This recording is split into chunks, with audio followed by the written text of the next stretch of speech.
Hello साथियों, जय हिंद। स्वागत है आप सभी का एक बार फिर से आपके अपने YouTube चैनल रानी लक्ष्मीबाई क्लासेस में। दोस्तों, जब आंखों में अरमान लिया, मंजिल को अपना मान लिया, अब डरना क्या आसान क्या, जब ठान लिया तो ठान लिया।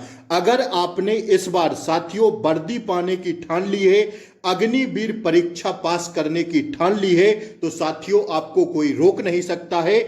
आइए साथियों, आज हम लोग जीके के, ध्यान रखिएगा, जीके व जीएस व साइंस के सभी प्रश्नों को देखेंगे और हम लोग साथियों सिलेबस वाइज चलेंगे। ध्यान रखिएगा, 22 अप्रैल 2024 को आपका पेपर है, तो साथियों उसी के अकॉर्डिंग हम लोग क्लासों को देखेंगे। तो आप सभी लोग चैनल को सब्सक्राइब कर लें, बेल आइकन प्रेस कर दें, ताकि आगे आने वाली क्लासों का आपको नोटिफिकेशन सबसे पहले मिले। साथियों, पहला प्रश्न आपकी स्क्रीन पर आ गया, देखिए और इसका सही आंसर देने का प्रयास कीजिए। देखिए, भारत में किस राज्य की उच्चतम साक्षरता दर है? भारत में किस राज्य की सबसे ज्यादा क्या है जो साक्षरता दर है? साथियों, आपसे पूछा जा रहा है कि भारत में किस राज्य में क्या है उच्चतम साक्षरता दर है। तो अगर हम उच्चतम साक्षरता दर की बात करते हैं तो साथियों उच्चतम साक्षरता दर है केरल की। अब देखिए, 2011 की जनगणना के अनुसार अगर केरल की उच्चतम साक्षरता दर की बात की जाए तो क्या है, लिख लीजिएगा 93.91%। ठीक है, 93.91% है। ठीक है, अगर आपसे पूछ दे कि न्यूनतम कहां की है तो न्यूनतम लिख लेना भैया, कहां की है, बिहार की है। 2011 की जनगणना के अनुसार अगर न्यूनतम पूछे तो न्यूनतम लगाना बिहार की है। अगर बिहार की पूछे आपसे कितनी है तो 61.80%। कितनी है? 61.80% है। ध्यान रखिएगा इस प्रश्न को, अति महत्वपूर्ण प्रश्न था और साथ ही वही छपने वाले प्रश्न हम आपको कराएंगे जो आपसे सीधे परीक्षा में कहीं ना कहीं पूछे जाएंगे। तो आप सभी लोग क्लास को लाइक कर दें और ज्यादा से ज्यादा सपोर्ट करें। साथियों, अग्निवीर की आज से क्लासें चालू हो गई हैं, 22 अप्रैल। ध्यान में रखिएगा, यह डेट साथियों आपके जीवन के लिए अति महत्वपूर्ण होगी। तो आइए साथियों, दूसरे प्रश्न को हम लोग देखेंगे इस वीडियो में। साथियों, इस क्लास में हम लोग 30 प्रश्नों को देखेंगे। 15 प्रश्न हम लोग साथियों जीके जीएस के देखेंगे और 15 प्रश्न साथियों हम लोग किसके, साइंस के देखेंगे। तो आपको 30 में से टारगेट करके जरूर बताना है कि आज आप कितना सही कर पाए। ठीक है, दूसरा प्रश्न है, बहुत ज्यादा हार्ड प्रश्न नहीं है। अगर आप लोग 25 प्रश्नों को करते हैं तो कहीं ना कहीं आपकी तैयारी बहुत बेहतर चल रही है।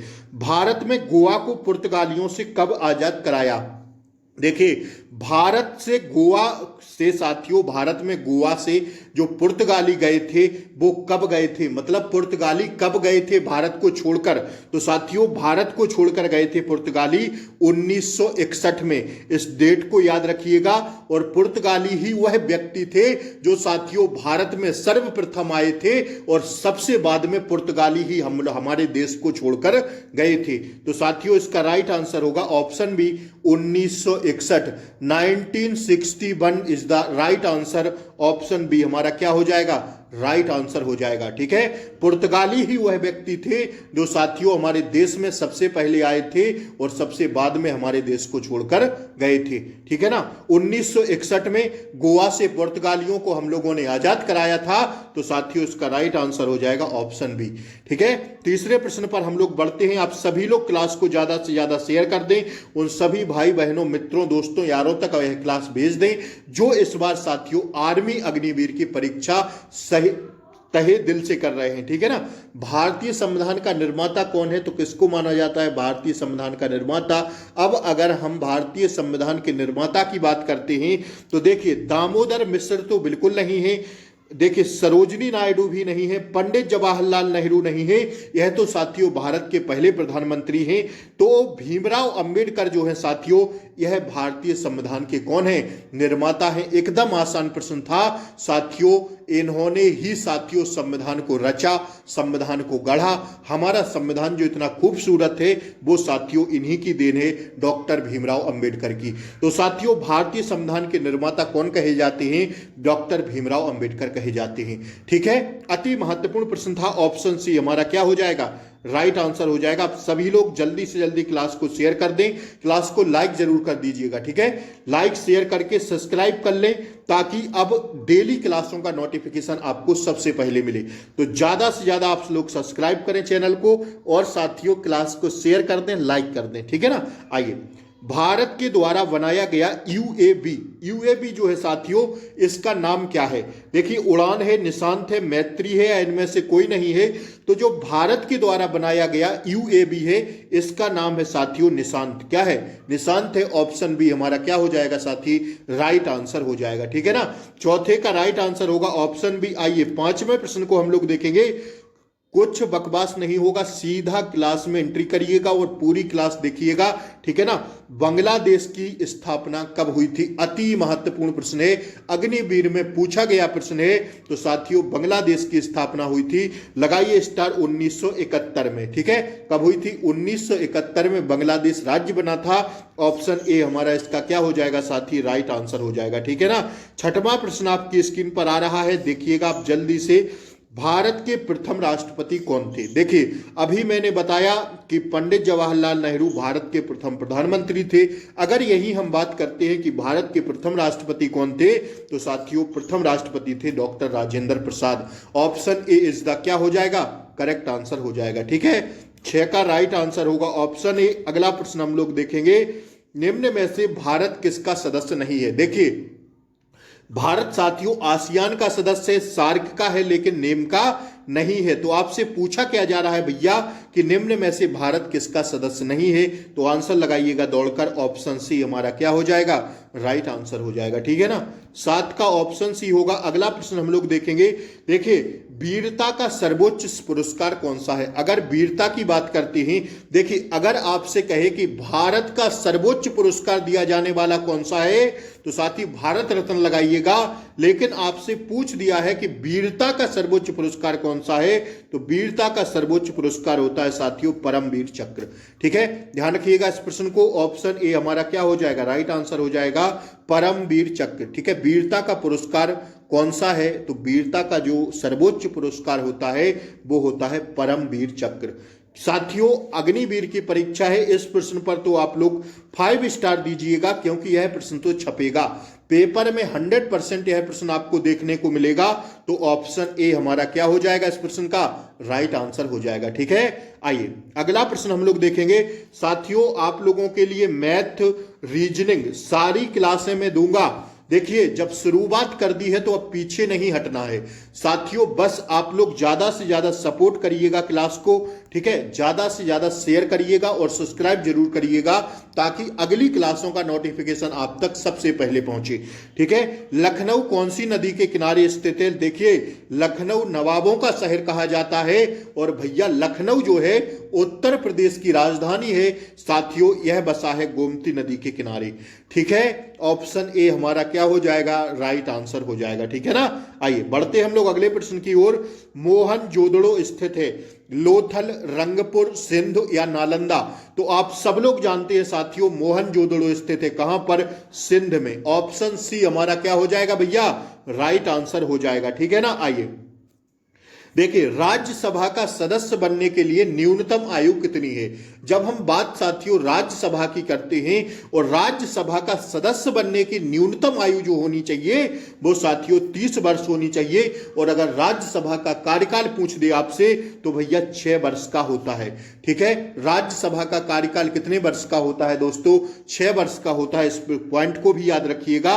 और आपसे पूछा जा रहा है कि राज्यसभा का सदस्य बनने के लिए न्यूनतम आयु कितनी होनी चाहिए, तो वो 30 वर्ष होनी चाहिए, ठीक है ना। आइए अब हम लोग अगला प्रश्न देखेंगे।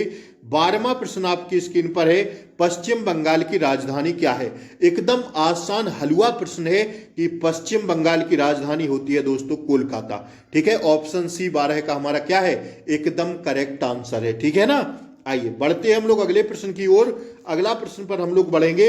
सऊदी अरब की मुद्रा क्या है? ये प्रश्न तो हम आपको होमवर्क के लिए दे देंगे, लेकिन नहीं, सऊदी अरब की मुद्रा है साथियों क्या? सऊदी अरब की मुद्रा है दोस्तों रियाल। क्या है? रियाल, ठीक है। अति महत्वपूर्ण प्रश्न था, छाप के लिखिएगा। लज्जा नामक किताब की लेखिका का नाम बताइए। देखिए, एक पुस्तक आपसे जरूर पेपर में पूछी जाएगी, तो साथियों लिख लेना छाप के, लज्जा नामक किताब की लेखिका का नाम क्या है? तो साथियों वो है तस्लीमा नसरीन। कौन है? देखिए, नाम थोड़ा अटपटा है लेकिन याद तो करना पड़ेगा, तस्लीमा नसरीन। ठीक है, ऑप्शन बी हमारा राइट आंसर है। और भैया आप लोग जो भी पुलिस वाले कैंडिडेट जुड़े हुए हैं, उत्तर प्रदेश पुलिस वालों के लिए क्लास आती रहेगी। फिलहाल अभी वर्तमान में अग्निवीर का पेपर है, तो मैं उसी के लिए क्लास आज से लेना प्रारंभ कर दिया हूं। ठीक है, पहाड़ी इलाकों में पाई जाने वाली धीमी गति से बढ़ने वाली हिम नदी को कहते हैं क्या?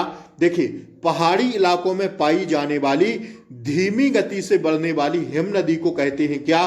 तो साथियों उसको कहते हैं, अति महत्वपूर्ण प्रश्न है, ग्लेशियर कहते हैं। ज्योग्राफी का शानदार प्रश्न साथियों आपकी स्क्रीन पर था।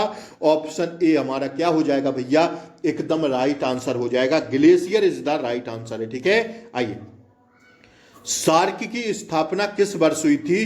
तो सार्क की जो स्थापना है वह हुई थी साथियों कब? 16 का राइट आंसर होगा साथियों 1985 में। इस पॉइंट को याद कर लीजिएगा। सार्क की स्थापना पूछता है साथियों, अति महत्वपूर्ण प्रश्न है साथियों, 22 अप्रैल। यह डेट दिमाग में डाल लीजिएगा, क्योंकि इस डेट को आपको फौजी बनना है, और फौजी बनना है साथियों तो कहीं ना कहीं जी जान लगाना पड़ेगा। इस बार गौतम बुद्ध का जन्म कब हुआ था? 563 बीसी। ऑप्शन ए हमारा क्या हो जाएगा इस प्रश्न का? एकदम करेक्ट आंसर हो जाएगा। ठीक है भैया, 17 का राइट आंसर ऑप्शन ए पर जाएंगे हम लोग। अगला प्रश्न हम लोग देखेंगे, बॉक्साइट किस धातु का अयस्क है? तो बॉक्साइट है साथियों ऑप्शन बी एल्युमिनियम धातु का अयस्क है। क्या? बॉक्साइट। ऑप्शन बी हमारा क्या है इसका राइट आंसर है। ठीक है ना, आइए बढ़ते हैं हम लोग अगला प्रश्न की ओर। निम्न में से किस उत्प्रेरक की उपस्थिति में प्रकाश संश्लेषण होता है?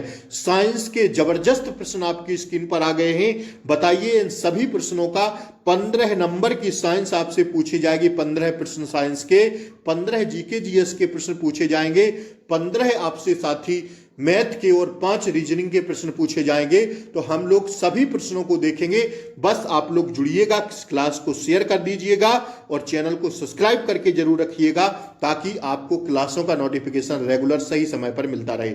और दोस्त 30 में से आज टारगेट जरूर बताइएगा, क्योंकि टारगेट बताएंगे तो ईमानदारी दिखेगी आपकी कि कितना सही कर पाए। पहला पेपर है, मैंने बहुत हार्ड पेपर नहीं बनाया है। आइए, निम्न में से किस उत्प्रेरक की उपस्थिति में प्रकाश संश्लेषण होता है? तो देखिए, प्रकाश संश्लेषण जो होता है हरे पौधों की पत्तियों में उपस्थित क्लोरोफिल के कारण क्या होता है?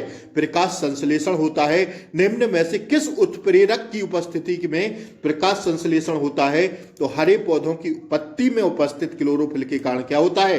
प्रकाश संश्लेषण होता है। 19 का राइट आंसर है हमारा, option A is the correct answer. आइए, मेढक के हृदय में कितने कक्ष होते हैं? तो साथियों मेढक के हृदय में होते हैं, बड़े बड़े अक्षरों में छाप के लिखिएगा, 3 कक्ष होते हैं। ठीक है, कितने कक्ष होते हैं? मेढक के हृदय में कितने कक्ष होते हैं साथियों? 3 कक्ष होते हैं। 20 का राइट आंसर है हमारा ऑप्शन सी। ठीक है ना, आइए अब अगले प्रश्न को हम लोग देखेंगे। कॉलेरा किसके कारण होता है? तो कॉलेरा होता है विवेरियो कॉलेरे के कारण। किसके कारण? विवेरियो कॉलेरे के कारण होता है क्या कॉलेरा? तो कॉलेरा और कॉलेरे, देखिए ना कितना अच्छा प्रश्न बन रहा था, आपसे पूछा जा रहा है कॉलेरा किसके कारण होता है, तो सीधा याद रखिएगा ना, विवेरियो कॉलेरे के कारण होता है। 21 का राइट आंसर है हमारा दोस्तों, option A is the correct answer. ठीक है, आइए, एसआई प्रणाली में वायुमंडलीय दाब की इकाई है क्या? अति महत्वपूर्ण प्रश्न है, पास्कल। ये तो एकदम बच्चों वाला प्रश्न है। एसआई प्रणाली में वायुमंडलीय दाब की इकाई होती है, क्या होती है भैया? ऑप्शन डी हमारा क्या हो जाएगा, इसका राइट आंसर हो जाएगा। कहीं ना कहीं हमारा साथियों ऑप्शन डी क्या है, एकदम राइट आंसर है। 23 का देखेंगे हम लोग। रसोई में किस गैस का उपयोग किया जाता है? तो देखिए, ब्यूटेन का नहीं किया जाता, सीएनजी वाहनों में किया जाता है। किसका? सीएनजी का उपयोग। मीथेन का नहीं होता भैया। जो रसोई होती है, गैस सिलेंडर जो आपका खाना पकाने के काम आता है, उसमें साथियों एलपीजी भरते हैं। क्या भरते हैं? एलपीजी। ऑप्शन बी हमारा क्या है, राइट आंसर होता है। खाना बनाने में कौन सी गैस लगती है भैया? एलपीजी लगती है। जो आपके घरों में सिलेंडर रखे रहते हैं उनमें क्या होता है, एलपीजी होती है। तो रसोई में किस गैस का उपयोग किया जाता है भैया? एलपीजी का किया जाता है। ऑप्शन बी हमारा क्या है, एकदम करेक्ट आंसर है। ठीक है, बात समझ में आ रही है। अगला प्रश्न शानदार, जानदार, जबरदस्त आपकी स्क्रीन पर आ गया। कार्य बल और विस्थापन में क्या संबंध है? तो W बराबर होगा साथियों F इंटू एस। ठीक है ना, F इंटू एस, W बराबर F इंटू एस, मतलब कार्य बराबर वर्क बराबर फोर्स इंटू विस्थापन। ठीक है, ऑप्शन ए हमारा क्या हो जाएगा, एकदम करेक्ट आंसर हो जाएगा। ठीक है, 24 का राइट आंसर होगा ऑप्शन ए। 25वें प्रश्न को हम लोग कंटिन्यू करेंगे। पौधों में पाए जाने वाले लाइजम निम्न कार्य के लिए जिम्मेदार होते हैं। देखिए, पौधों में पाए जाने वाले जो लाइजम हैं वह निम्न कार्य के लिए जिम्मेदार होते हैं। किसके लिए? तो साथियों पानी के परिवहन के लिए जिम्मेदार होते हैं। किसके लिए? पानी के परिवहन के लिए जिम्मेदार होते हैं। ऑप्शन ए हमारा क्या है, राइट आंसर है। आइए, चेहरे में कितनी हड्डियां होती हैं? तो चेहरे 4 और 14 हड्डियां होती हैं। ठीक है, चाचा से याद रखिएगा, चेहरे में कितनी हड्डियां? 14 हड्डियां होती हैं। 26 का राइट आंसर है ऑप्शन बी। लगा के स्टार छापिएगा जल्दी से। ठीक है, अगला प्रश्न देखिएगा। ऊष्मा का मुख्य स्रोत है क्या? रासायनिक प्रक्रिया, पृथ्वी का आंतरिक भाग, सूर्य या तारे? तो ऊष्मा का मुख्य स्रोत है साथी क्या? 27 का राइट आंसर है सूर्य। देखिए, ऊष्मा का सबसे अच्छा स्रोत जो होता है वो साथियों होता है सूर्य। ठीक है ना, विटामिन डी कहते नहीं है, विटामिन डी ले लो भैया सूर्य के प्रकाश से। तो सूर्य का प्रकाश साथियों क्या होता है, ऊष्मा का सबसे अच्छा स्रोत है। ठीक है, तो ऑप्शन सी हमारा क्या हो जाएगा, राइट आंसर हो जाएगा। ठीक है, बढ़ते हम लोग अगले प्रश्न की ओर। निम्न में से कौन सी वस्तु चुंबकीय है? तो चुंबकीय क्या है? पारा चुंबक के द्वारा ग्रसित होता है? नहीं साथियों, लोहा। देखिए, चुंबकीय वस्तु क्या है? लोहा है। एकदम आसान प्रश्न है। कहीं ना कहीं सोना चुंबक से चिपकता है? नहीं चिपकता है साथियों, इनमें से कोई नहीं होगा साथियों। चुंबकीय वस्तु है लोहा। चुंबक के पास ले जाएंगे तुरंत खींच लेगा चुंबक को, या चुंबक सोने को खींच लेगा साथियों, चुंबक को खींच लेगा। तो साथियों चुंबकीय वस्तु क्या है? लोहा है। That's your answer. बात समझ में आ रही है? ठीक है, आइए, विद्युत धारा का मात्रक क्या होता है? तो विद्युत धारा का मात्रक होता है दोस्त एम्पियर। क्या होता है? एम्पियर। ऑप्शन सी हमारा क्या है, राइट आंसर है। आज की क्लास का अंतिम प्रश्न आपकी स्क्रीन पर आ गया। देखिए, मनुष्य का मनुष्य का वैज्ञानिक नाम क्या है? तो होमोसेपियन मनुष्य का वैज्ञानिक नाम है। ऑप्शन बी हमारा क्या है, राइट आंसर है। ठीक है साथी, तो 30 प्रश्न हमने आपको आज कराए। क्लास कैसी लगी? अगर क्लास में मेहनत हमारी अच्छी लगी हो तो एक सुंदर सा कमेंट करके क्लास को शेयर जरूर कर दें। चैनल को सब्सक्राइब करें ताकि आगे आने वाली क्लासों का नोटिफिकेशन भी आपको मिले। और साथ ही क्लास को शेयर करिएगा जम के। और आप कहां से हैं, कौन से स्टेट से क्लास को देख रहे हैं वो भी लिखिएगा कमेंट बॉक्स में। नमस्कार, जय हिंद। फिर मैथ और रीजनिंग की क्लासें भी आपके लिए आएंगी। जीके जीएस साइंस का डेली प्रैक्टिस सेट सुबह आपके पास आएगा। तो चैनल को सब्सक्राइब करके रखें। जय हिंद, जय भारत। मिलते हैं अगली क्लास में, तब तक के लिए जय हिंद, टेक केयर, बाय बाय, नमस्कार।